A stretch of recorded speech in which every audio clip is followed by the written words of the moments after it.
Okay, so again, Jennifer Jones, and I have Zuha with me and Chris Grondin. And I manage the Economics Career Office. I think most of you are probably econ majors, and that's how you found your way here. There are a couple of people who aren't or who are thinking about declaring, so welcome. I'm delighted that you're here.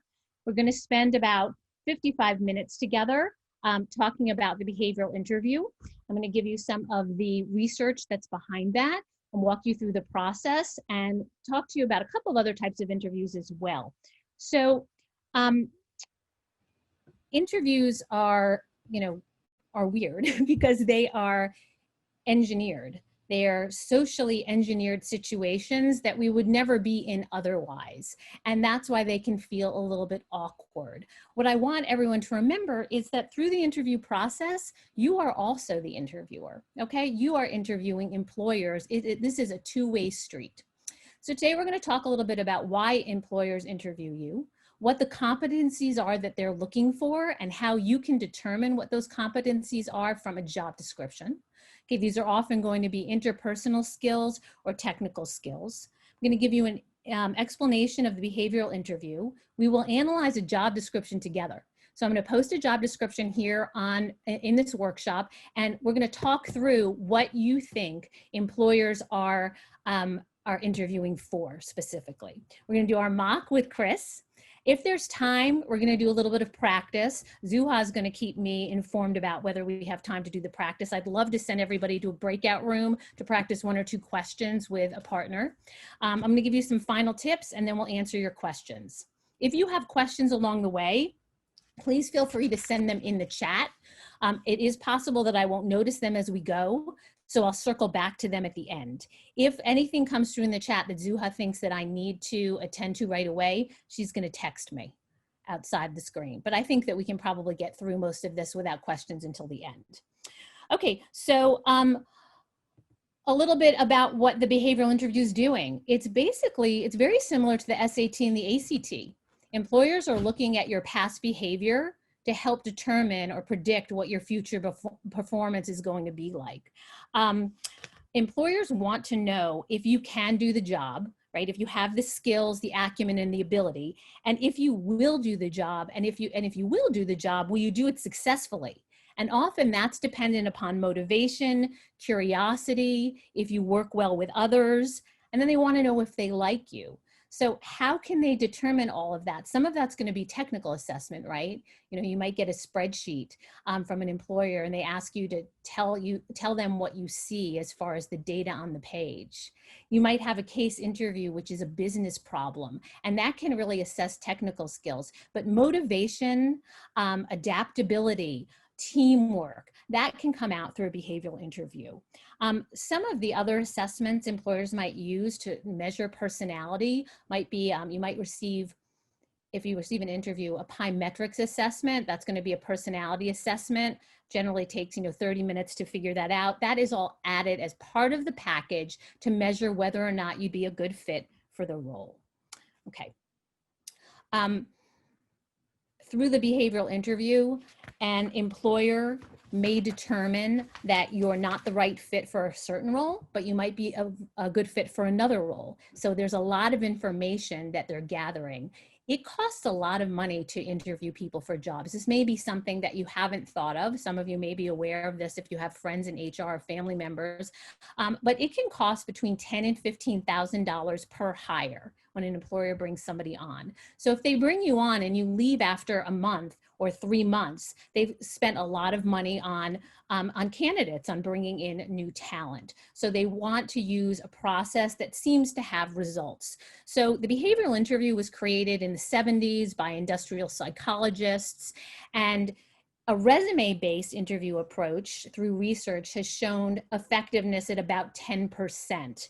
And the effectiveness of having staff stay on board for a longer period of time, the behavioral interview is more effective at 30%. Those numbers might sound low, but just think about the job market and how much turnover there actually really is across the board.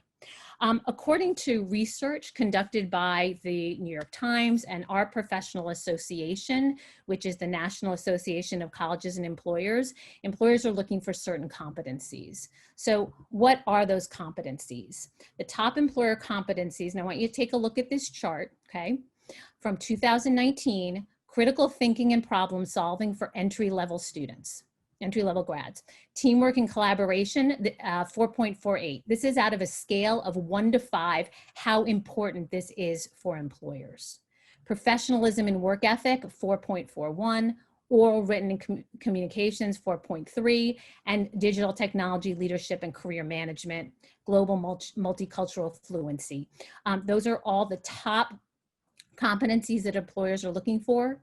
And almost none of these can be determined through a skills assessment, except for the written communications and digital technology. Pretty much everything else is fit and can be measured by behavioral interviews. Now, what employers say students have when they come on board in firms is actually a different matter altogether. Critical thinking and problem solving, employers through their interns and their new hires say that that number is actually closer to 3.8. Teamwork and collaboration, 3.7. And professionalism and work ethic, 3.64. So, you know, about a 75% of what the ideal rate is. I can tell you that our UVA students really seem, from anecdotally from employers, measure up much higher than what the average is. So you're in a good place for sure. Okay. So the behavioral interview, again, I just want to reiterate this point. You're going to be telling stories about your life, and those stories are giving evidence about your past behavior and how that may predict your future performance.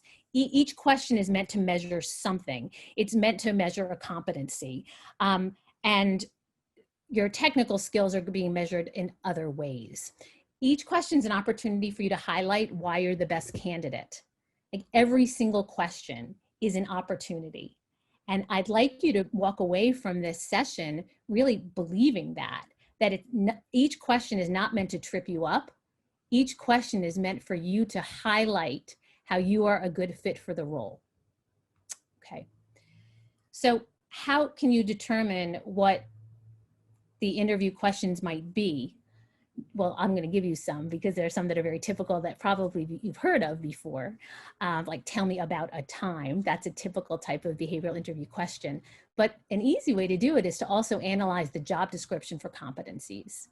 And you want to have 3 or 4 stories from your life that demonstrate competencies and interpersonal skills. Now I wrote here 2 or 3. I like 4 or 5 now.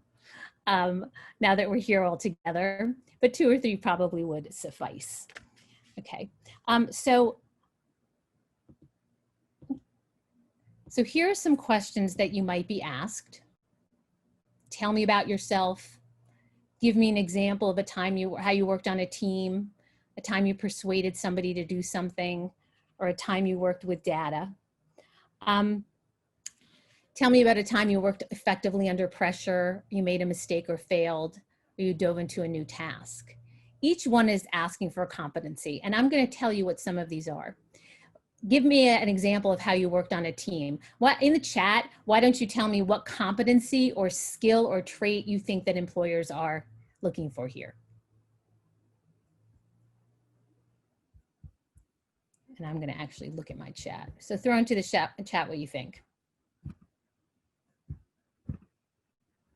Okay, yep, that's it. Collaboration and teamwork. Yep, you got it. Team kind of gave it away. Give me an example of a time you persuaded someone to do something. What do you think? What competency are they looking for?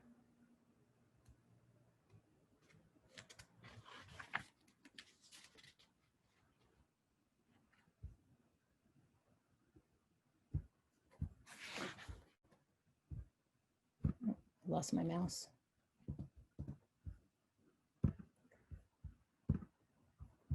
Yep, communication. And it's more than an empathy. I like that. Yeah, this is about, can you connect with people? This might be for an employer where you're going to be in a client services role. That's a possibility here. where you are going to be part of a team where you might have to take the lead on a project. You might be analyzing data and you've discovered some kind of an error, okay, or an inconsistency, and you have to prove to people that you have found this inconsistency. So persuasion might be important. So each one of these, and I'll send these to you later, each one of these is looking for a certain competency. So this is my favorite question in the behavioral interview. And this could start any interview, not just a behavioral interview. This might be the start of a resume-based interview where you're primarily being asked questions about your resume, and that might be all that you have. Tell me about yourself. So what is relevant here? You're not going to talk about, probably your family, right? Unless it's somehow related to the job. So if, for example, you're applying for a job in international development and your family, you had been refugees, that is an important part of your story, right? And you may not want to reveal that, but you may decide that you want to reveal that. So in many cases, you won't talk about your family, but if it's relevant, you will. So that is thinking about the context. What is important? In many cases, what's going to be important is your major, maybe why you chose your major, why you chose to come to the University of Virginia, all right? And knowing how to answer this question is part of the first impression that you give. So you want to stay on track and stay related to the job and the firm and the industry that you're applying for. You can give highlights about yourself, so like bulleted points, so that you don't talk for too long, and then return to them after you've given your general, you could also call this your elevator pitch, and ask if they'd like to hear more about certain areas. Okay, but you're going to time this. I get this question a lot. How long should your answer be here? 90 seconds to 2 minutes, but you're going to want to pay attention to the interviewer. And if the interviewer seems like they are drifting off, you may want to cut it short. It's hard to do this virtually, very much so. So that's why practice, my last bulleted point, is so incredibly important here. Something that you might want to say, here's an example. I'm an economics major at UVA. I chose economics because I took a course with Professor Kopic, took macroeconomics with him. And as we talked about GDP, I was realizing that a lot of the questions that I had about the United States were being answered through that course. And I became incredibly interested, and he inspired me.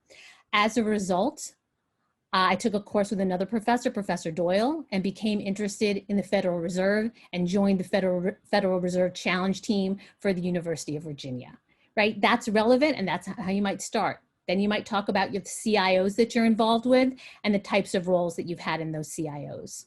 But you need to practice because it doesn't come easily, and it certainly doesn't come easily in short sound bites. Okay, great.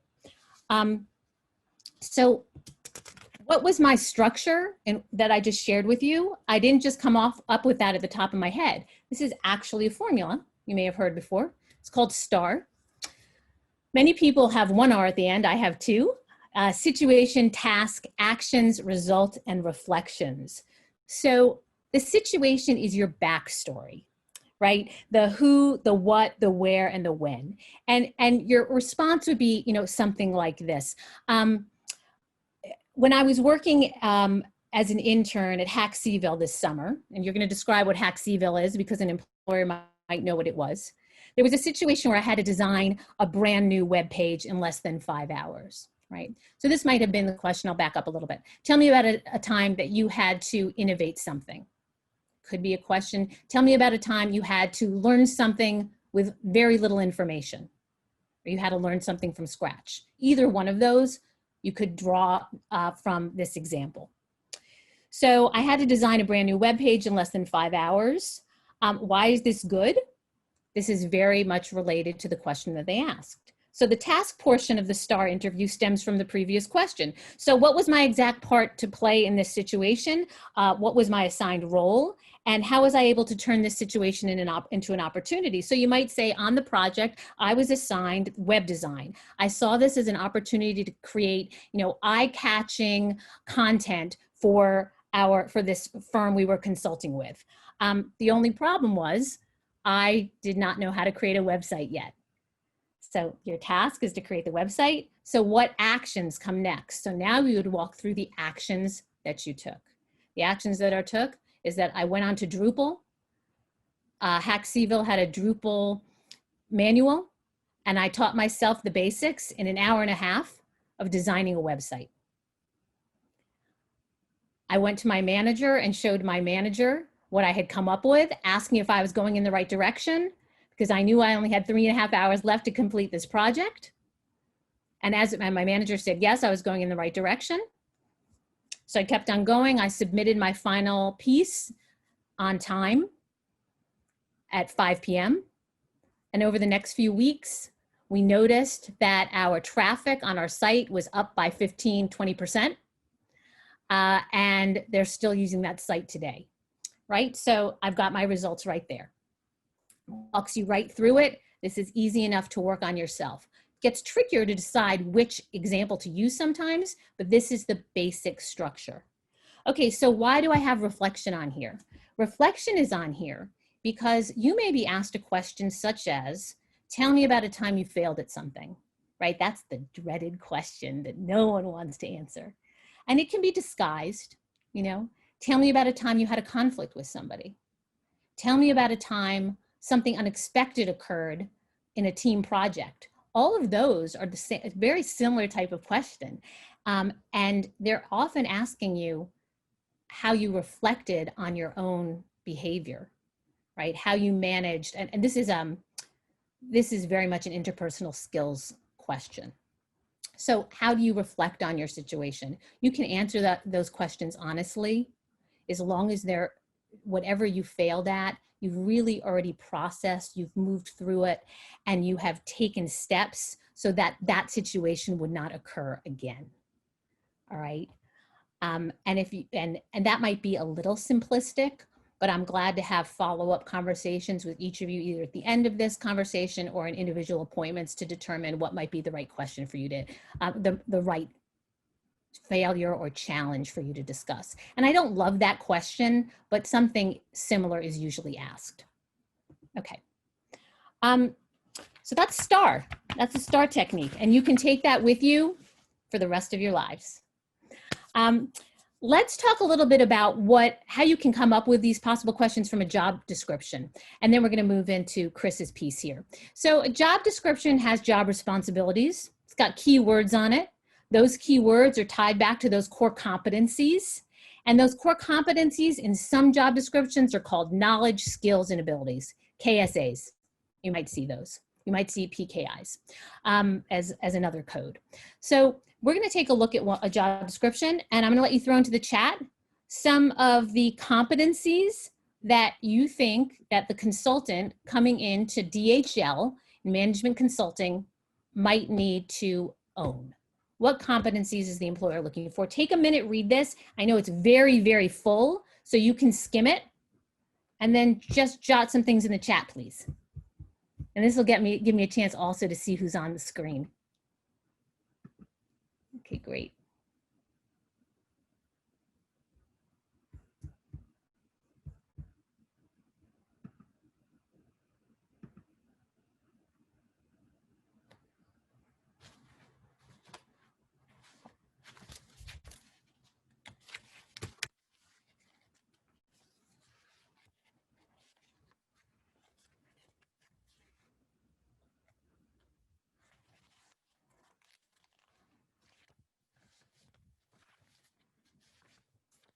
Okay, any ideas?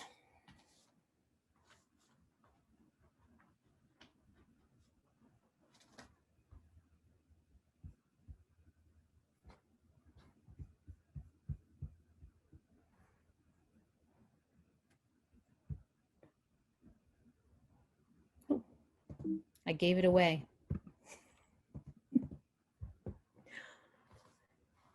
Okay, I see something coming through in the chat. Let's see what we got. Yep, teamwork, interpersonal communication skills, professionalism, teamwork and critical thinking. Yeah, languages, independence, sounds pretty important here. Yep, those are all what I picked up as well. So I'm going to change the screen and just show you what we all captured. Innovation and creativity, persuasive ability, sound independent judgment in identifying problems and developing solutions, an ability to work independently and as part of a team. So you all picked that up. Facility with data and intellectual curiosity. So some of these words appeared just as they are, and some of them we had to infer by reading the job description. But I want you to be able to do that on your own. And that also gives you a sense of whether or not you have those qualities, right? Whether this is going to be a good fit for you. If you're somebody who really does not like working with data, this role might not be a good fit, right? If you're somebody who does not ever want to be in a position where you have to persuade other people of your opinion, and many people feel this way, this may not be the role unless you want to develop that skill. Okay, so any questions on that? I really ran through that, but that is really important. I want to get to the mock, but that is a really important ability to be able to do with your job description. It also helps you to write your cover letter. Okay, great. All right, so we are going to move into our mock. So this is going to be with Christopher and me.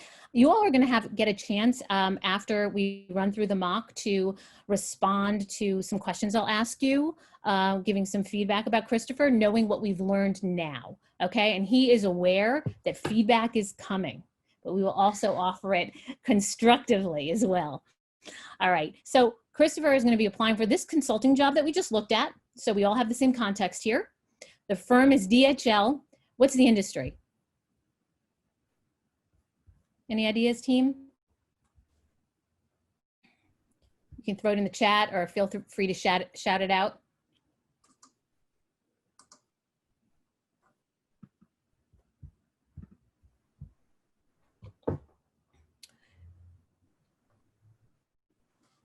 It is shipping, transportation, and logistics, just like FedEx. So thinking about DHL, which you've seen, I'm sure, on trucks, thinking about is actually more than just those trucks out there, that they actually are, billion-dollar company that is involved with complicated transportation, logistics, and shipping. They have internal consultants who work with their clients. Okay, so Christopher and I are going to work on this interview. And I think what we're going to do now is I'm going to stop this share. Okay, and I'm going to be looking at Christopher. Christopher is probably looking at me. And thank you, Christopher, for joining us. I want everybody to know that Christopher has not had long to prep for this at all. We just talked about this yesterday, and this was not necessarily Christopher's employer of choice. This is one that I chose. Okay. Okay, Christopher, thanks so much for being here. I'm super excited to have you interested in this internal consulting job. Can you tell me a little bit about yourself? Okay, sure. So my name is Chris Grondin. I'm a third year at the University of Virginia. I am an economics major and a statistics minor. And the reason that I am pursuing this degree and minor is that I came into college wanting a major with a good mix of qualitative and quantitative thinking. And I found that so far in economics. And I added my statistics minor a little bit later, as I see data being more important in jobs that I look at. Okay, great. Thanks so much. So I have your resume in front of me, but I'm just going to ask you, can you talk to me a little bit about the organizations that you're involved with on grounds at UVA? Sure. So I am involved with the Economics Career Office Student Advisory Board, and that's one thing that I do within the economics department, helping events get planned, identifying some alumni to come back to the grounds for major events, coordinating logistics for those events. I am also a transfer student peer advisor. Myself, as a transfer student, I help a group of incoming transfers each fall with their adjustment to the university. And it's been especially interesting this past year. And lastly, I am a member of the climbing team, which is just a sort of a good way for me to get exercise and socialize. It sounds incredibly dangerous. So. But way to go, you. I have some friends who moved out to Utah so they could climb all the time. Okay, great. Well, so we want you to stay safe. All right, so thanks for sharing that with me. Can you talk to me a little bit about why you want to work in this industry and why our firm?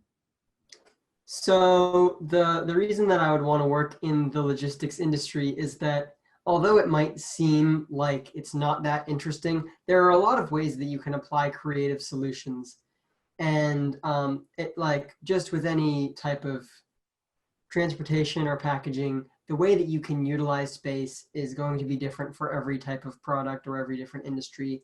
And it's going to take some real creative thinking to get to the bottom of each problem.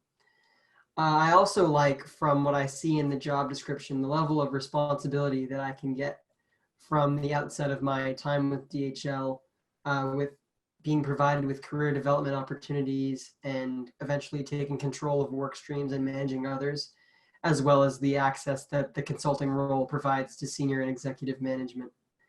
Lastly, I like the idea of being in this position because it would allow me to see many different business functions across each company that we consult with, from manufacturing, packaging, marketing, finance, get to see kind of all of it and learn a lot of different things.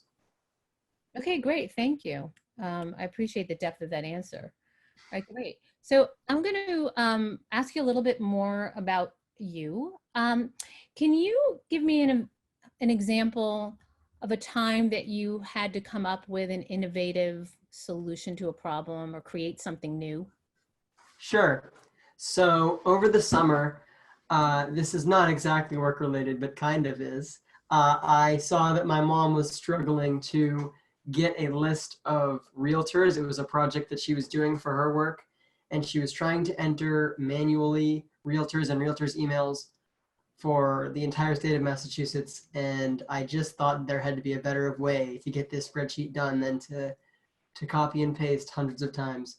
So what I did is I used some of my Python knowledge that I got from courses at UVA, and I created a Python script that scraped the data off of websites and created the spreadsheet in a matter of seconds once I had finished creating it. Wow. About how much time do you think that saved your mom? It had to be at least 5 hours. Okay, great. All right, thanks. All right. I'm just taking some notes. All right. So in our work, we're often, and this management consulting role, you would be working with people who are your peers, potentially working with people who would be junior to you as interns, and working with people who are all different levels in the organization. So the ability to sell your idea, pitch your idea is really important. Could you talk with me about a time you had to persuade someone or a group of people to your opinion or understanding what you were discussing? So when I was prepping for this, I had a little bit of a hard time thinking of a real concrete work example for this. So I just sort of went with an example from my personal life. So recently I had to persuade my roommate to be more aggressive and basically just clean our apartment more frequently. And the way that I went about doing that was to explain sort of the costs and the benefits. And the cost would be only a small amount of time, as I tried to persuade him, as working together to clean a room doesn't actually take that much time. You can get it done very quickly, and the benefits are definitely greater than the cost because you will be able to enjoy your own space more. You'll never feel self-conscious about having someone else see your mess. And you just will have one less thing to worry about. So I used sort of a cost and benefit strategy to persuade him. Okay, so what happened? We're going to get much better at cleaning the apartment. Has he agreed? I mean, what was his experience going through this conversation with you? What did he say? What did you sense coming from him? Well, it's a little bit of a hassle, and maybe sometimes the times that are best to clean are not the best for someone's personal schedule. Like the best time might be to get it done on the weekend, but if you're enjoying your weekend, you don't want to stop enjoying your weekend to enjoy it. Or if you want to clean on a weeknight, there are other excuses that could be used. So it's just sort of difficult to pin him down to get it, or pin the both of us down to get a right time to do it. So is that what he said to you? Did he say it was kind of a matter of scheduling? Yeah. Yeah, so he was saying it was a scheduling problem. Got it. Mhm. Okay. All right. So you're still in the midst of this. You're still working on this. I think that we got over the barrier, but yeah. Okay, great. Okay, good. Thanks. Can you talk to me about a time you dove into a new task without any previous information?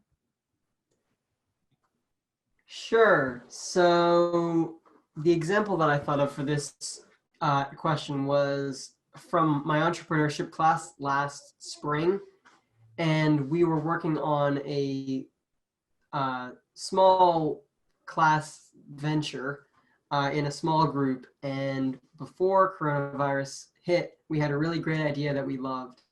And then after, we had to completely abandon our idea, and we were working with complete or incomplete information as to what the world would look like and what criteria we could have to sort of recover and ultimately be successful in the project. So what we did is we went to our professor for advice, and the professor agreed with us that we were working with incomplete information. Mhm. And what we eventually did was go back to the principles of the class, look at in this case, we were looking at what our customer segment was, and it was sports fans. Sports fans had nothing to watch, and we just had a very strong focus on sports fans having no sports to watch during April and May. And what we came up with was a video game sports tournament. And we saw some success, even though it wasn't our first choice idea. Okay, great. Thanks. Can you talk with me a little bit about, your piece in this? I heard a lot about it in your group. What was your role? So my role in this project was a role that was like more on the technological side. I was setting up sort of a system that put together a website, a Google survey, and a Google Sheet to create a tournament. It was a little bit complex and not totally necessary to explain in an interview, but while my role was technical, our collective role and what we were working as a team the most on was creating an experience that would get us a good grade and get us some people to enjoy what we were putting together. And so critical thinking was also everyone's role and something that I shared in. Okay, great. All right, thank you.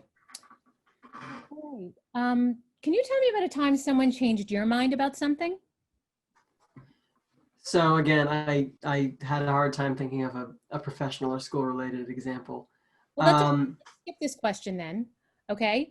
And that's completely fine. We may come back to it, but I want to have one more question and let you ask me some questions, Chris, okay? Okay. Can you tell me about a time you worked effectively under pressure? Yes.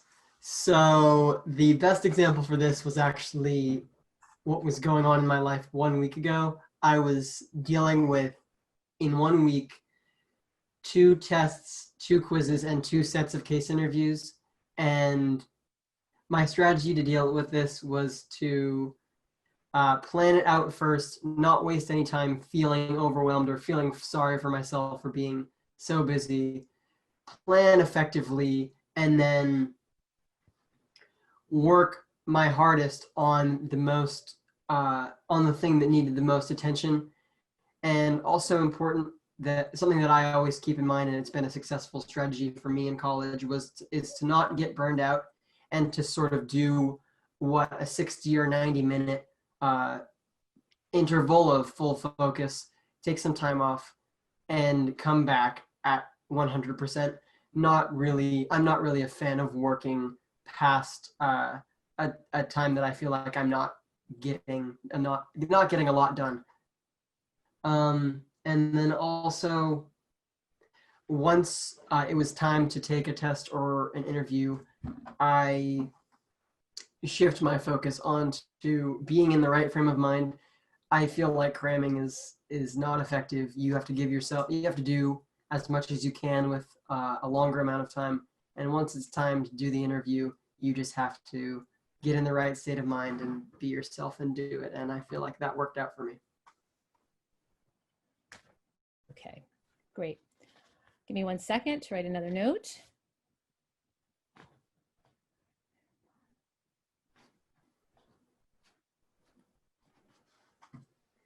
Okay, great. All right, so Christopher, this is the point in the interview where you have an opportunity to ask me some questions. What can I answer for you? So you, as the hypothetical employer, I wrote these down, but now I can't find them.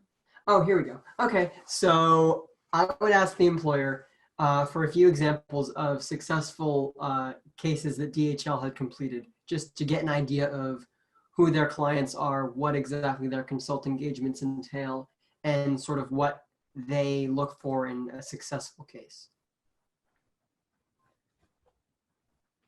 Okay, so what they look for in a successful case. All right. What else do you want to know from me? So I saw in the job description that they mentioned career development and employee development, but they didn't really specifically say in what way or how they prioritize sort of different ways of looking at employee development. So I would ask, in what specific ways does DHL develop their employees? Do they focus on technical skills? I know some firms do that. Or are they more focused on networking, feedback, and non-technical development, sort of like feedback.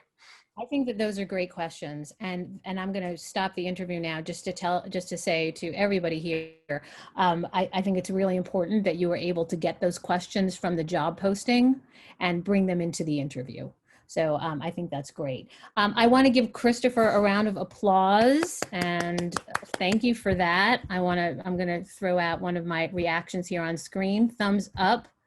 Thank you. Thank you so much, Christopher. How was that for you?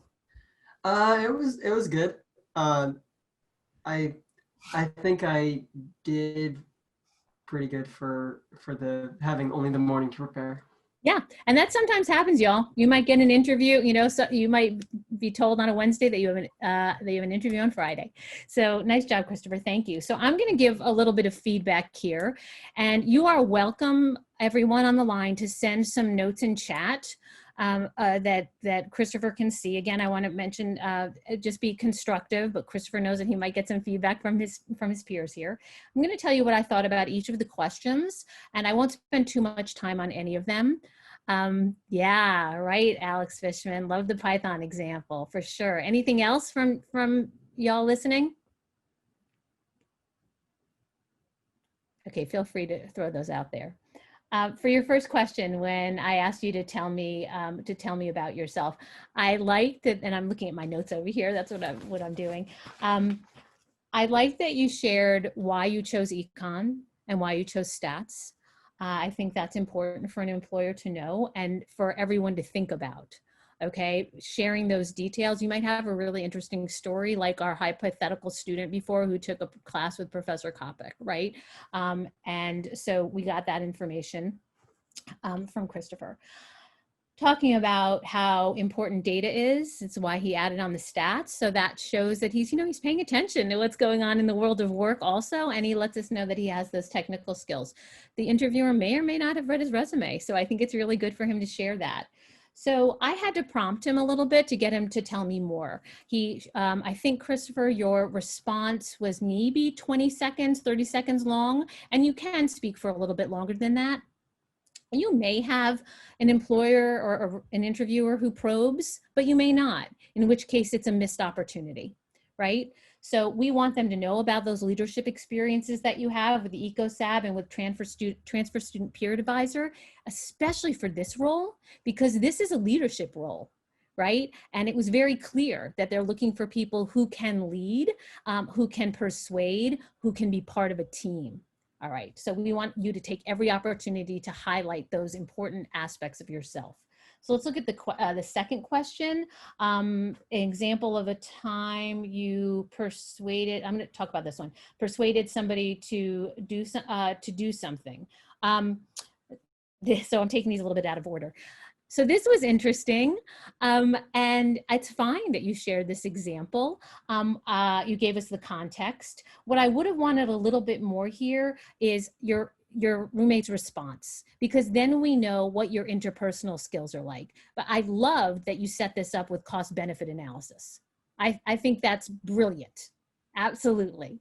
It brings in econ. It shows that you're an analytical thinker. And then I want to know about the interpersonal side of you, the empathy side, that you were aware of how he responded to this. And I asked you that question, and I don't think you really hit it. Okay. All right. And then as the results, I think it's fine to say that it's ongoing. I do want to make a note here to everybody that I think it worked in this case, Chris. Most often though, I would stay away from sharing examples of situations that are still in process, because this wasn't too personal. I think it's okay that you share it, but sometimes if you use an example that is still going on, you end up processing your experience with the interviewer almost as if they're a therapist, and we don't want you to do that. Okay. And you might reveal bad feelings towards somebody. You might come across as someone who's not a team player simply because you're not resolved through this. You haven't had enough time to process. Okay, so that was our persuasion question. Creating something new. Again, great answer. Great STAR technique. You gave us the context of what your mom was going through.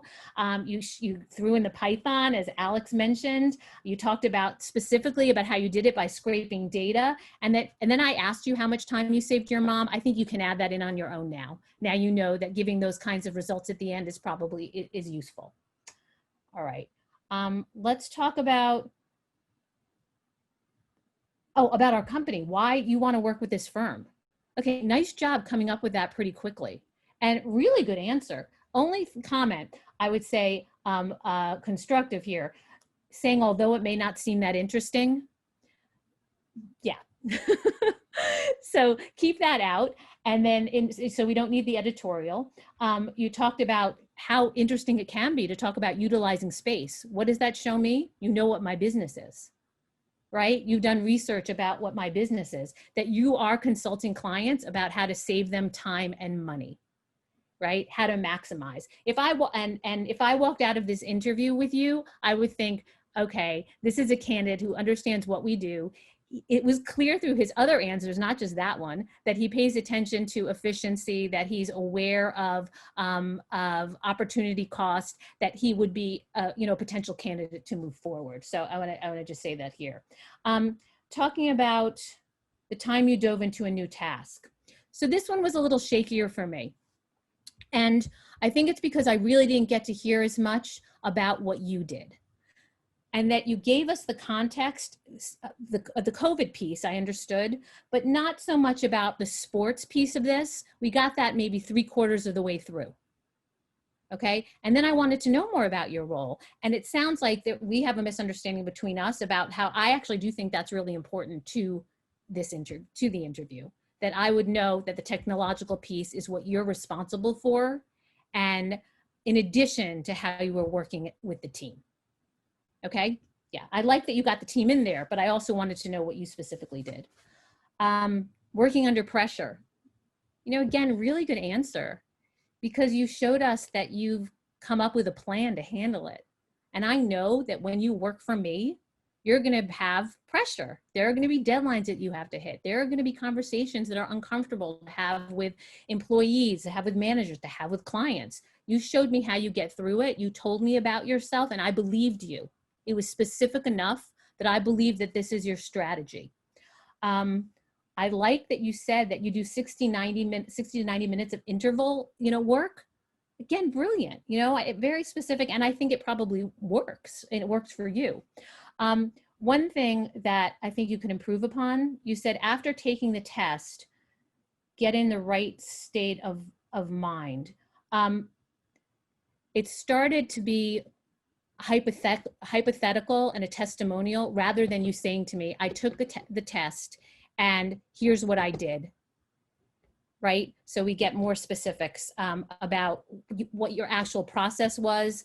That is, again, an experience rather than a testimonial.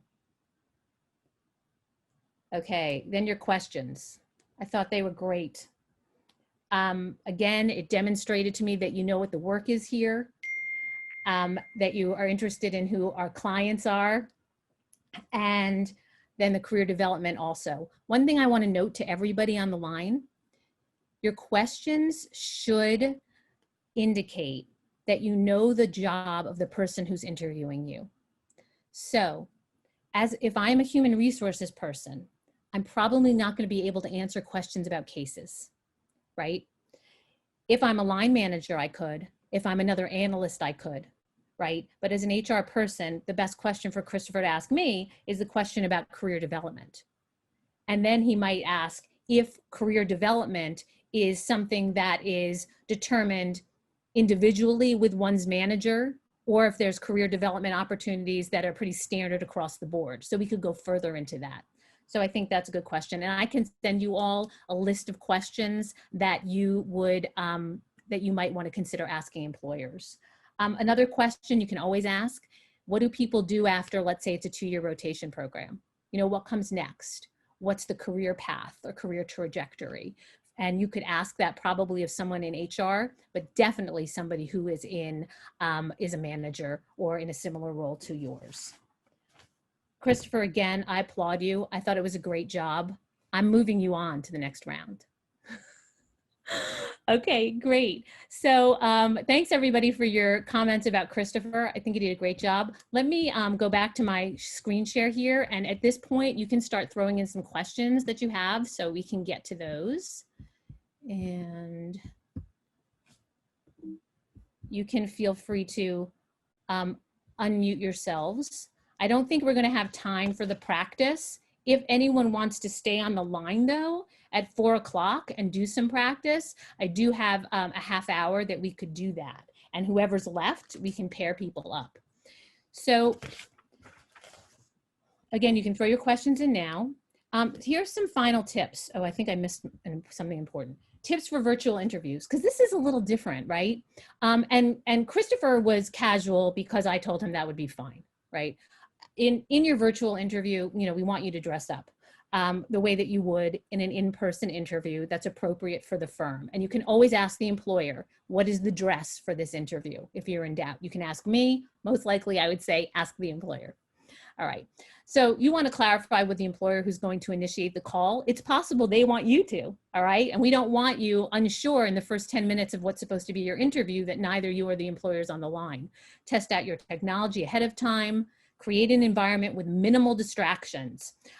This can be tough when you're living with roommates or family. I know that. And you can let your employer know that you maybe had some trouble, your roommates are home, you ask them to leave, they wouldn't, just let the employer know what your situation is.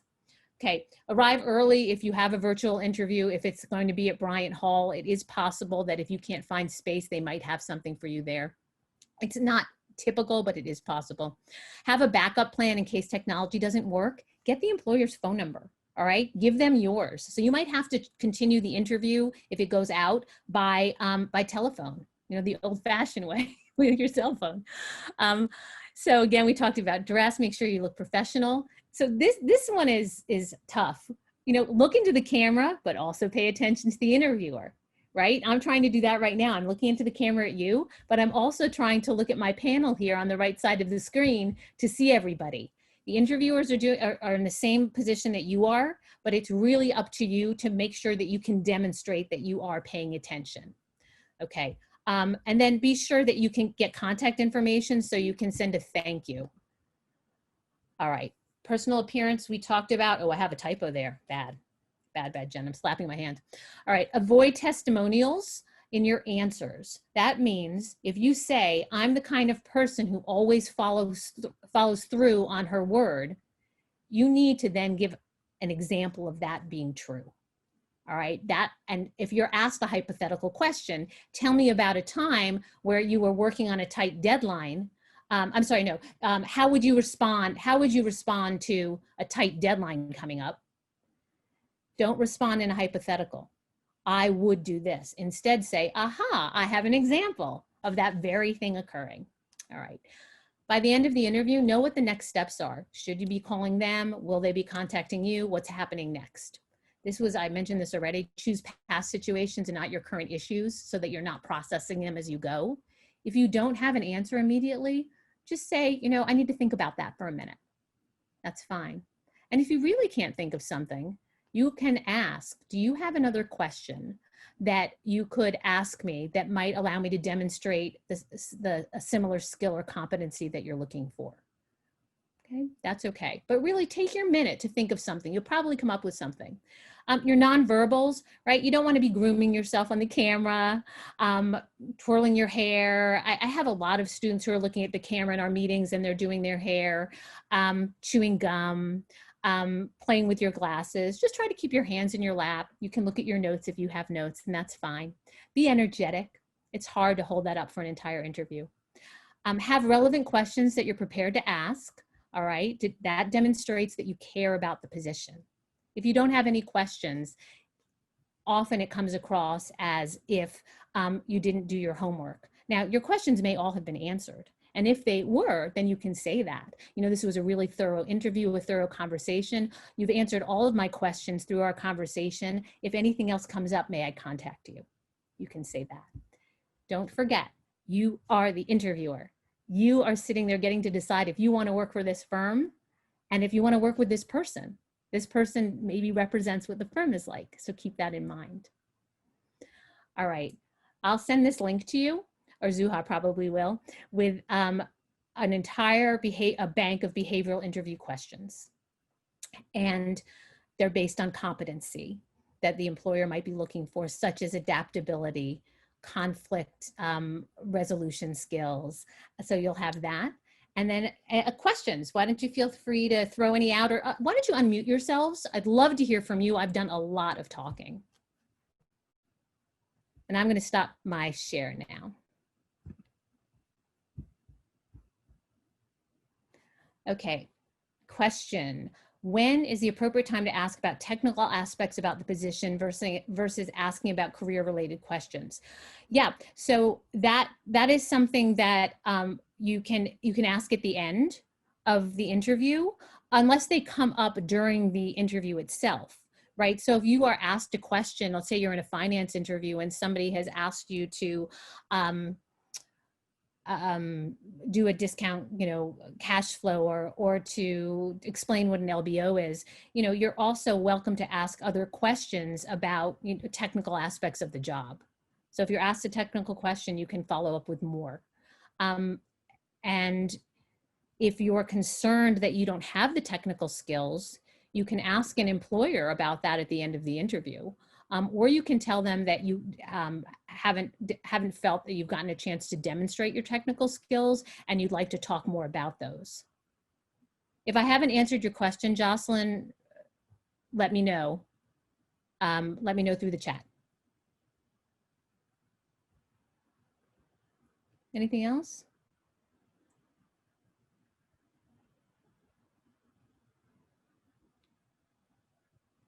I'll give it another minute. I know that it is daunting to go into these interviews without, a lot of knowledge about what is going to happen. So I think practicing is really your best friend, and practice with another person. What you can also do is use Zoom by recording yourself, ask yourself a question, give yourself an answer, record it on Zoom and play it back.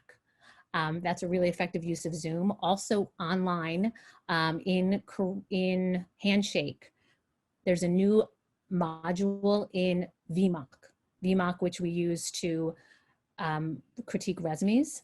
It is perfecting your pitch. It's your elevator pitch. and you can do that and get feedback from VMOC. It's another great tool, and you get scored the way your resume gets scored through VMOC. All right, thank you so much for joining us today. If you want to stay on the line, please do. I'll stick around for a few minutes to see who's here. Zuha, if you can't stay, that's fine, I understand.